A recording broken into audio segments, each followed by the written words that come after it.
नमस्कार विद्यार्थी मित्रांनो, डॉक्टर सुशील स्पॉटलाइट या युट्यूब चॅनलवर आपलं सर्वांचं स्वागत आहे। 30 जानेवारी बुधवार संबंधीच्या महत्त्वाच्या न्यूज आपण बघणार आहोत। याच्यामध्ये सर्वात महत्त्वाची आणि एक दुःखद न्यूज म्हणजे जॉर्ज फर्नांडिस हे आपल्यातून गेलेले आहेत।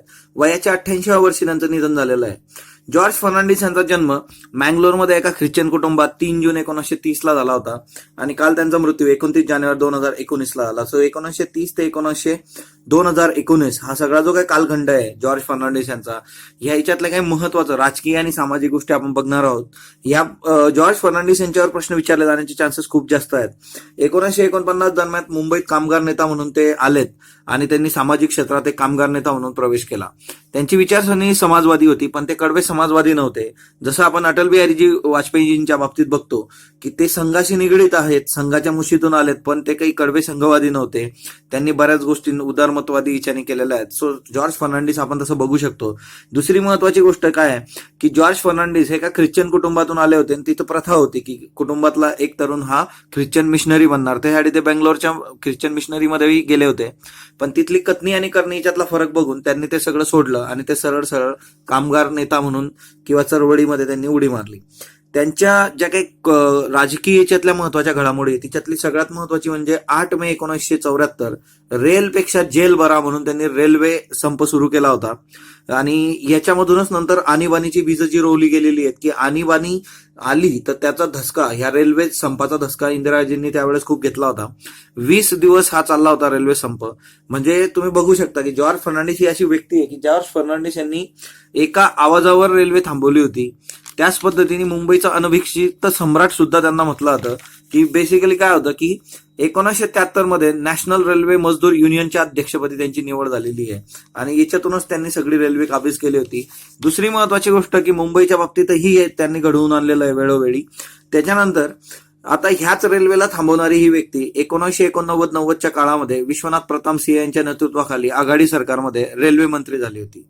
कोकण रेल्वेचा जो काही प्रवास आहे किंवा कोकण रेल्वेचा जो काही शिल्पकार आहे ते सुद्धा जॉर्ज फर्नांडिस यांना म्हटलं होतं की जॉर्ज फर्नांडिस नसते तर कोकण रेल्वे प्रॉपरली वर्कआउट झाली नसती। संपूर्ण मंत्रिमंडळाचा सुद्धा त्यावेळेस विरोध होता या सगळ्याला।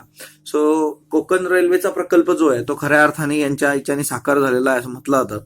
त्याच्यानंतर 1977-79 मध्ये उद्योग मंत्री होते ते। या काळात त्यांनी कोको कोला आणि IBM सारख्या कंपन्यांना भारतातून गाशागुंडाळाला लावला होता। त्याच्यानंतर 1998 ते 2004 संरक्षण मंत्री पद अटल बिहारीजी वाजपेयी असताना, तर पोखरण 1998 आणि कारगिल 1999 या 2 महत्वाच्या घटना त्यांच्याशी जोडल्या गेलेल्या आहेत। सियाचीनला भेट देणारे पहिले संरक्षण मंत्री आणि खूप त्यांनी जवळपास, आता इथं थोडासा इश्यू आहे, काही ठिकाणी 30 वेळा लिहिलंय, काही ठिकाणी 16 वेळा लिहिलंय त्यांनी सियाचीनला भेट दिली। पण एक गोष्ट आहे क्लिअर की सियाचीनला भेट देणारे पहिले मंत्री होते आणि त्यांनी वारंवार सियाचीनला भेट देऊन आपल्या सैनिकांचं मनोबल वाढवलं होतं। स्वतःच्या वाढदिवसाला सुद्धा ते केक घेऊन तिथं जायचे। दुसरी महत्वाची गोष्ट सैनिकांबरोबर राहून जेवण खावण करणं। सैनिकांच्या बाबतीत एक खूप महत्वाची गोष्ट यांनी केलेली आहे, ती म्हणजे काय तर जर जवान युद्धात कामी आला तर पूर्वी त्याचे कपडे घरी यायचे, त्याचं शव सन्मानपूर्वक घरी पाठवण्याची प्रथा जॉर्ज फर्नांडिस यांनी सुरू केलेली आहे। सो ही खूपच महत्वाचं त्यांची उपलब्धी। तेजस विमान जे आहे भारतीय बनावटीचं, त्याच्यासाठीची डिझाईन त्यावेळेस बनली होती, त्याला या स्वदेशी विमानाला त्यांनी खूप चांगलं प्रोत्साहन देऊन चालना दिली, जिच्यात आज आपल्याला ते रिझल्ट बघायला मिळतात। दुसरी महत्वाची गोष्ट की संरक्षण मंत्री असताना त्यांच्या एक लक्षात आलं की ते लष्करातले काही अधिकारी किंवा सचिव लेवलचे अधिकारी पटापट सह्या करत नाहीत फाईलवर, तर त्यांच्या बदल्या वगैरे त्यांनी सियाचीनमध्ये केल्या होत्या। असे बरेच काही त्यांनी खूप म्हणजे सैन्यासंबंधीचे महत्वाचे निर्णय त्यांनी घेतले होते। पण याच्यात पण एक थोडासा काळा डाग आहे की त्यावेळेस जया जेटली म्हणून त्यांच्या निकटवर्ती होत्या पक्षामधल्या सहकारी, त्यांच्यावर आरोप झाला होता की त्यांनी म्हणजे मिडलमॅन म्हणून काम केलं आणि तो सगळा इश्यू झाला होता आणि तेव्हा त्यांना संरक्षण मंत्रिपदाचा राजीनामा सुद्धा द्यावा लागला होता। पण ह्या सगळ्या याच्यामध्ये कधीही विरोधकांनी त्यांच्यावर वैयक्तिक भ्रष्टाचाराचे आरोप केलेले नाहीये। हेच जॉर्ज फर्नांडिस यांचं तुम्ही महत्व आहे। 1962 मध्ये मुंबई महानगरपालिकेच्या निवडणुकीत समाजवादी पक्षाकडून ते निवडून आले होते। आणि दुसरी महत्वाची गोष्ट, मग आता त्याच्यानंतर सखा पाटील हे जे खूप महत्वाचं व्यक्तिमत्व आहे, हे खासदार होते 1952 ते 1967।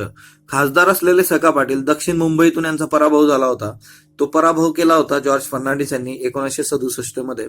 तर दुसरे महत्वाचं हे होतं, 1967ची ती निवडणूक होती, तिच्यामध्ये 2 महत्वाच्या ज्या काही घोषणा होत्या की एक पीपीपीचा हे राहायचा फुल फॉर्म, दॅट इज पाटील पडला पाहिजे, आणि सखा पाटील यांना तुम्ही हरवू शकता असे पॉम्पलेट त्यांनी लावले होते। याच्यामध्ये 1,47,000 मतं ही जॉर्ज फर्नांडिस यांना मिळाली होती, तर 1,18,000 मतं सखा पाटील यांना मिळाली होती. नंतरच्या याच्यात मग त्यांना काही तो करिश्मा तिथं करता आला नाही, बट स्टील त्यांनी एवढ्या बलाढ्य नेत्याला हरवलं होतं.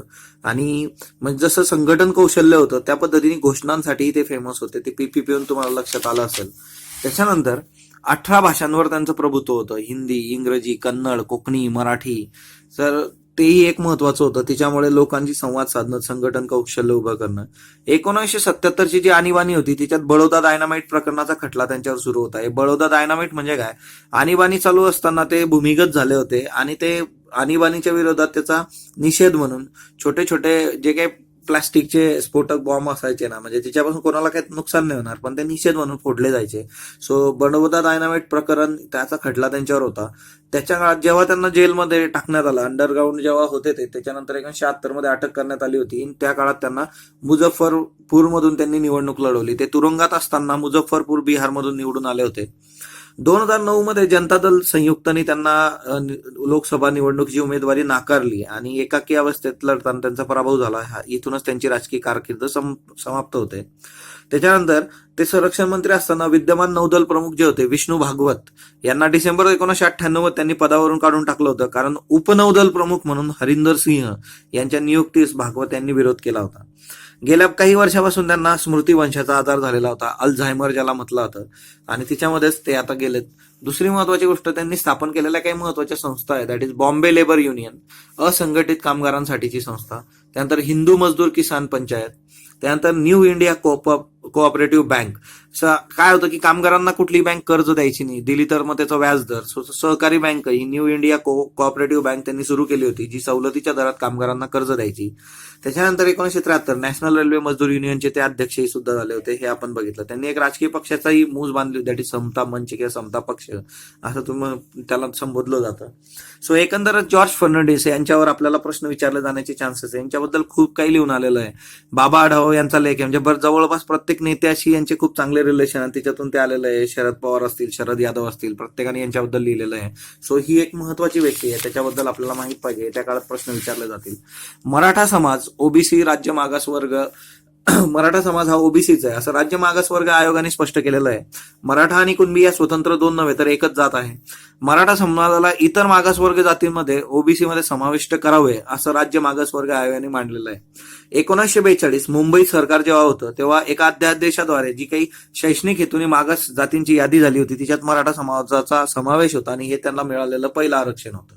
1950 मध्ये केंद्र सरकारने जेव्हा अनुसूचित जाती जमाती आणि इतर मागासवर्ग यादीतून मराठा समाजाला वगळलं, त्याच्यानंतर 1966 मध्ये राज्य सरकारने कुणबी जातीचा मागासवर्ग जातीत समावेश केलेला आहे. सो ह्या सगळ्या याच्यावर आता सध्या चालू आहेत वादविवाद कोर्टामध्ये, तर येत्या काळात कळेल गोष्टी काय होतात. त्याच्यानंतर परीक्षा पे चर्चा 2 हा कार्यक्रम होता. याच्यामध्ये परीक्षेला उत्सव मानून सामोरे जा असं पंतप्रधानांनी स्पष्ट केलंय. त्यानंतर भूमी अभिलेख विभाग जो आहे आपल्या महाराष्ट्र राज्याचा, त्याच्यात त्यांनी एक निर्णय घेतलाय, तो म्हणजे ड्रोनद्वारे गावठाण मोजणीचा प्रकल्प.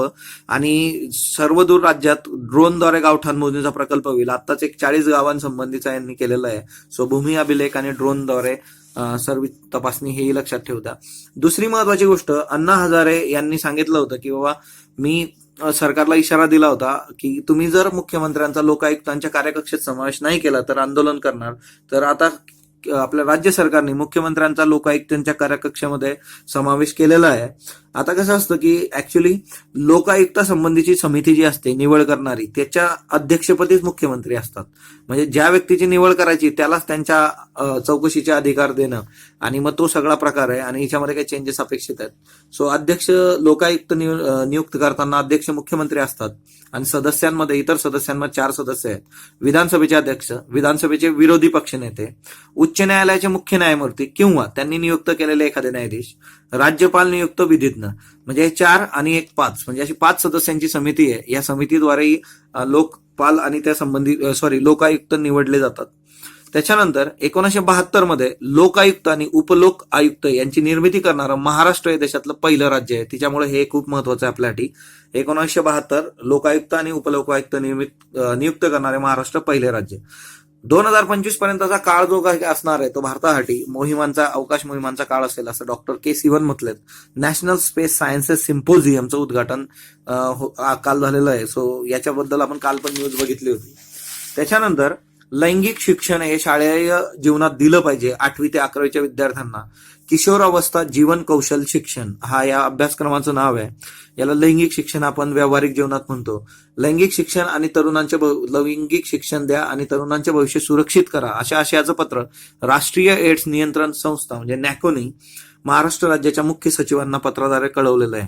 तसंच त्यांनी गुजरात, तामिळनाडू, झारखंड अशा छत्तीसगड बऱ्याचशा राज्यांना अशा पद्धतीने हे केलेलं आहे. कारण आपला जो अभ्यासक्रम आहे त्याच्यामध्ये शैक्षणिक शिक्षण असावं यासंबंधी 2007 मध्ये विधानसभेत खूप राडा झाला होता. विधानसभेमध्ये तत्कालीन जे शिक्षण मंत्री होते वसंत पुरके यांना अखेर शैक्षणिक अभ्यासक्रमामधून हा विषय रद्द करावा सुद्धा लागला होता.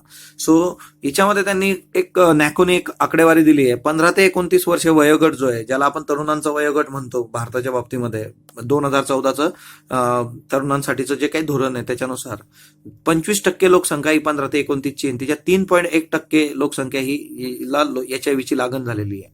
त्यातही 15 ते 24 वर्षे वयोगटातील HIV लागण त्याचे प्रमाण खूप जास्त आहे. त्याच्यामुळे किशोर वयात लैंगिकदृष्ट्या सक्रिय मुलं जी असतात त्याच्या प्रॉब्लेम्स काय, तर ते मादक द्रव्यांचं सेवन करतात. बेरोजगारी किंवा स्थलांतरित कुटुंबापासून एकटे राहणारे जे तरुण असतील ते असुरक्षित लैंगिक संबंधांना बळी पडतात. सो अशा पद्धतीने जर आपण शाळेमध्ये योग्य शिक्षण दिलं तर तिच्यामधून असे प्रमाण कमी होईल. सो तुम्हाला काय वाटतं ते तुम्ही कमेंट बॉक्समध्ये नोंदवा की लैंगिक शिक्षण किंवा सेक्स एज्युकेशन हे सिलेबसचा पार्ट असायला पाहिजे किंवा नाही. सो त्याच्यानंतर म्हणजे आजचा तरुण काय विचार करतो याच्याबद्दल हेही महत्वाचं आहे. नॅको बरोबरच अतीन बंदोपाध्याय यांचं निधन झालेलं आहे. लेखक होते. ढाक्यामध्ये जन्म झाला होता आणि 1947 मध्ये भारतात त्यांनी स्थलांतर केलं होतं. 2001 मध्ये त्यांना साहित्य अकादमीचा पुरस्कारही मिळालेला आहे. पंचषष्टी गाल्पो नावाचं त्यांचं पुस्तक होतं. त्याच्यानंतर वसंत आबाजी डहाके यांना जनस्थान पुरस्कार मिळालेला आहे. कुसुमाग्रज प्रतिष्ठानतर्फे 1991 पासून हा द्वैवार्षिक पुरस्कार दिला जातो, 2 वर्षातून एकदा. सो 2019 हे 15 वर्ष आहे. 2017 मागच्या वेळेस त्या विजयाराध्याध्यक्ष यांना मिळाला होता हा जनस्थान पुरस्कार, आणि 1991 म्हणजे पहिला जो पुरस्कार होता तो विजय तेंडुलकर यांना मिळालेला आहे. वसंत आबाजी डहाके यांचा विचार करता, लेखक, समीक्षक, कवी या सगळ्या गोष्टींचा विचार करता आपण त्यांची कविता संग्रह जे आहेत त्याच्यामध्ये बघू शकतो. योगभ्रष्ट, शुभ वर्तमान, शुनशेप, वाचाभंग. त्याच्यानंतर त्यांच्या कादंबऱ्या जर तुम्ही बघितल्या तर अधोलोक, प्रतिबद्ध आणि मर्त्य. लेख संग्रह जर बघितले, माल टेकडीवरून, यात्रा, अंतयात्रा. सो वसंत आबाजी डहाके यांची विपुल साहित्य संपदा आहे आणि त्यांना जनस्थान पुरस्कार मिळाला आहे. सो दॅट आपल्याला याच्याबद्दलही विचारलं जाऊ शकतं की त्यांचे कविता संग्रह खालीलपैकी कुठले वगैरे, कादंबऱ्या, त्यांनी लिहिलेली पुस्तकं. 2020 मध्ये ICCचा तो वर्ल्ड कप होणार आहे T20चा, तो जो होणार आहे त्याच्यामध्ये आपली जी मॅचेस आहेत ती पहिली मॅच आपली दक्षिण आफ्रिकेबरोबर असणार आहे आणि 18 ऑक्टोबर ते 25 नोव्हेंबर दरम्यान हे होणार आहे. आणि दक्षिण आफ्रिका ही गत विजेती होती 2020 वर्ल्ड कपची. सो ती एक न्यूज आज आलेली आहे. त्याच्यानंतर नेक्स्ट वन, तमसोमा ज्योतिर्गमय ही जी प्रार्थना आहे, या प्रार्थनेला सर्वोच्च न्यायालयामध्ये एक याचिका दाखल झालेली आहे आणि ही प्रार्थना केंद्रीय विद्यालयांमध्ये कंपल्सरी नसावी असं याचिकाकर्त्याचं म्हणणं आहे.